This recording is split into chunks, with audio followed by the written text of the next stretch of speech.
Salut, chers téléspectateurs, à vous tous qui m'écoutez, je vous salue dans le précieux nom de notre Dieu, Jésus-Christ.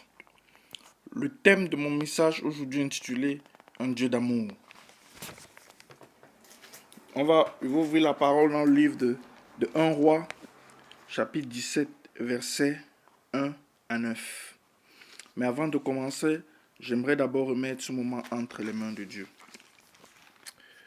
Père Céleste, je te dis merci, Seigneur, pour toi qui me permets encore ce moment de partage de ton message avec ton peuple. Je prie que ce message fasse du bien à quelqu'un, Seigneur. Je prie, mon Dieu, mon roi, afin que ce message, mon Dieu, mon roi, produise un effet à quelqu'un qui va, dans la vie de quelqu'un qui va m'écouter aujourd'hui. Pour que seul ton nom soit glorifié, Père. Au nom puissant de Christ Jésus, je prie. Amen. Comme je vous l'ai dit, le message d'aujourd'hui est intitulé Un Dieu d'amour. Nous allons ouvrir les Écritures dans le livre de 1 Roi 17, versets 1 à 9. Je vais lire au nom du Seigneur. Élie le Tishbite, l'un des habitants de Galade, dit à Akab: L'Éternel, le Dieu d'Israël, dont je suis le serviteur, est vivant. Il n'y aura ces années-ci pas de rosée ni de pluie, sauf sur ma parole. Puis la parole de l'Éternel fut adressée à Élie: Pars d'ici en direction de l'est et cache-toi près du torrent de Kérit, qui se trouve en face du Jourdain. Tu boiras de l'eau du torrent, et c'est au corbeau que j'ai ordonné de te nourrir là. Élie partit et se conforma à la parole de l'Éternel. Il alla s'installer près du torrent de Kérit, qui se trouve en face du Jourdain. Les corbeaux lui apportaient du pain et de la viande matin et soir, et il buvait de l'eau du torrent, mais au bout d'un certain temps, le torrent fut à sec, car il n'était pas tombé de pluie dans le pays. Alors la parole de l'Éternel lui fut adressée: Lève-toi, va à Sarepta, qui appartient au territoire de Sidon, et installe-toi là. J'ai ordonné à une femme veuve de te nourrir. Amen. Mon frère, ma soeur, nous voyons encore l'amour du Père envers ses enfants manifesté au travers de ces écrits que nous venons de lire. Malgré qu'il n'y avait pas de pluie qui tombait, cela veut également dire pas de production de récolte, Dieu trouvait un moyen de nourrir son serviteur. À la vue du verset 4 qui dit: Tu boiras de l'eau du torrent, et c'est au corbeau que j'ai ordonné de te nourrir là. Et aussi à la vue du verset 9, Lève-toi, va à Sarepta, qui appartient au territoire de Sidon, et installe-toi là. J'ai ordonné à une femme veuve de te nourrir. Dieu trouve toujours un moyen de subvenir aux besoins de ses enfants. En réalité, Dieu est un bon père, parce que Dieu est un père d'amour pour ses enfants. Il manifeste l'amour à ses enfants, malgré qu'il n'y avait pas d'eau, malgré il manquait d'eau. Dieu a trouvé ce moyen-là, encore une fois de plus, de subvenir aux besoins de son serviteur Élie, en lui accordant la provision, et par les corbeaux, ensuite par une veuve. C'est ce Dieu-là que nous servons, un Dieu d'amour.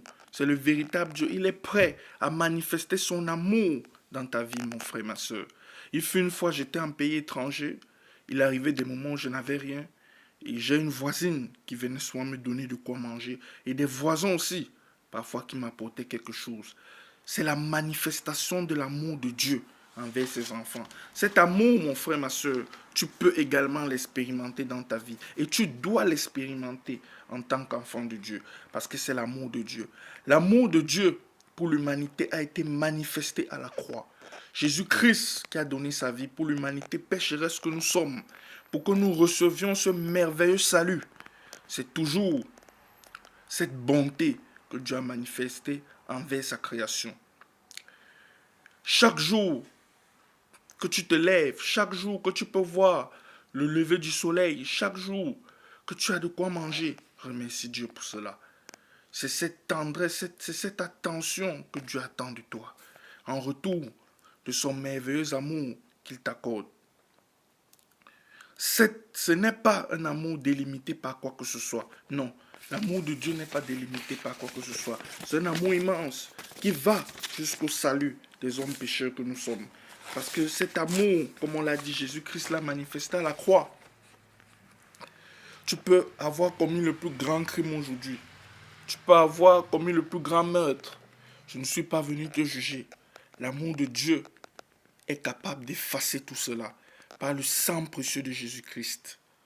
Et encore aujourd'hui, au travers de ce que nous voyons dans la société, les gens se plaignent. En réalité, l'un des maux que l'homme vit dans la société dans laquelle nous retrouvons plusieurs types de personnes, plusieurs types d'idéologies qui sont défendues, nous allons souvent retrouver que les hommes se plaignent du manque d'amour. Dans une relation, ce qui peut arriver parfois à briser une relation, la rupture d'une relation peut parfois provenir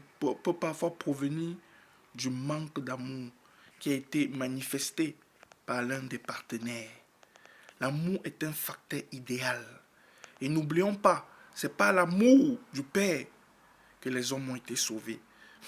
Et c'est cet amour que Dieu nous demande encore aujourd'hui de manifester à notre entourage, de manifester à notre environnement. C'est cet amour-là que Dieu nous demande encore de présenter. Regardons au vu de la société. Nous voyons dans la société, ce n'est que la guerre des intérêts. Dans la société dans laquelle nous vivons, chacun veut tirer profit de son côté. Et chacun use des moyens par lesquels il se sent le mieux pour pouvoir réussir à atteindre son objectif. Mais l'objectif que Dieu nous donne, c'est sa parole. C'est sa parole qui nous donne à appliquer pour atteindre le but. En tant qu'enfant de Dieu, notre but n'est pas à atteindre ici-bas. Notre but est de viser le royaume de Dieu. Et viser le royaume de Dieu, c'est manifester l'amour de Dieu. Car c'est ce que Jésus-Christ lui-même est venu établir sur cette terre. C'est par amour, comme on l'a dit dès le départ, que Jésus a accompli ces nombreux miracles qu'il a accomplis, qu'il a guéri tous ces gens. C'est par amour que Jésus enseignait et que des conversions se produisaient. C'est par amour que Jésus est allé jusqu'à la croix du Calvaire. Par amour pour toi, par amour pour moi. Et c'est ce même amour, mon frère, ma soeur, que nous devons manifester dans cette société dans laquelle nous vivons. L'amour de Dieu. Dieu qui a pourvu aux besoins de son serviteur Élie lorsqu'il n'y avait pas de pluie. Ce même Dieu est encore prêt à pourvoir à tes besoins. Et parfois, Dieu veut que tu sois la solution de quelqu'un d'autre. Quelqu'un qui a besoin juste de ton attention. Quelqu'un qui a besoin que tu pries pour lui. Quelqu'un que tu as besoin, que tu le soutiennes dans telle ou telle situation. C'est l'amour du Père que tu dois manifester encore aujourd'hui. Nous pouvons voir cette société de comment elle évolue. Les gens sont à la recherche toujours du profit, comme on l'a dit. L'argent qui est la source de tous les maux. Mais Dieu, qu'est-ce que lui il veut pour toi, mon frère? Dieu, qu'est-ce que lui il veut pour moi, mon frère? C'est que nous manifestons son amour partout où nous passons. Que nous ne cessions de manifester cet amour du Père dans notre entourage, dans notre environnement. C'est cet amour-là que Dieu nous demande encore de manifester aujourd'hui. Et j'aimerais aussi vous présenter cette citation de Billy Graham qui déclare « La croix nous montre la gravité de nos péchés, mais aussi l'amour incommensurable de Dieu. Un amour incommensurable. Un amour infini. Un amour immense. Un amour qui n'est pas déterminé par quoi que ce soit. Quelqu'un peut t'aimer parce que tu lui rends certains services. Quelqu'un peut t'aimer parce qu'il tire certains profits de toi. Mais l'amour de Dieu ne calcule rien, ne soupçonne rien. C'est un amour vrai.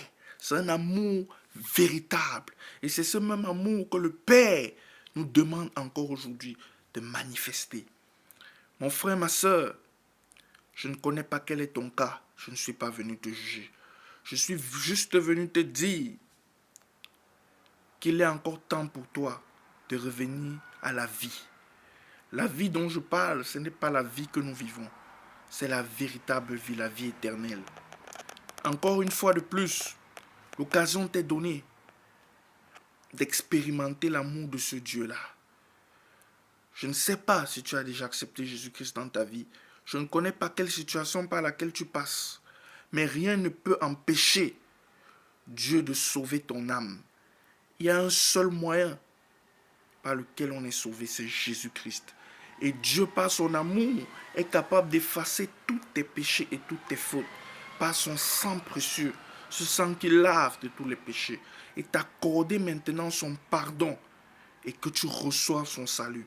Mais à une seule condition. Il faut d'abord que tu acceptes Jésus-Christ dans ta vie comme ton Dieu. C'est pour ça que tu peux accepter Jésus-Christ dans ta vie. Répéter cette prière après moi, si cela peut t'intéresser. Merci Seigneur Jésus-Christ d'être mort à la croix pour mes multiples péchés.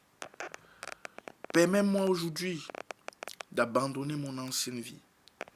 Je voudrais te reconnaître aujourd'hui comme mon Dieu et mon Sauveur. Permets-moi de marcher en nouveauté de vie. Accorde-moi ta faveur divine. Sauve mon âme. Au nom puissant de Christ Jésus, j'ai prié. Amen. Je ne t'ai jamais dit que lorsque tu viendras à Dieu, à Jésus-Christ, ta vie va devenir la plus belle du monde. Ce n'est pas l'évangile que je propage. L'évangile que moi je t'adresse encore aujourd'hui, c'est que Jésus-Christ est le seul détenteur du salut. Seul Jésus-Christ sauvera ton âme de la condamnation éternelle qui est l'enfer, pour que tu sois dans la félicité céleste avec lui dans le royaume de Dieu. C'est seul Jésus-Christ qui sauvera ton âme. C'est la seule chose que je peux te garantir avec Jésus-Christ, le salut de ton âme. Jésus-Christ est le Dieu de l'humanité et lui seul sauvera ton âme. Et tu verras aussi, tu expérimenteras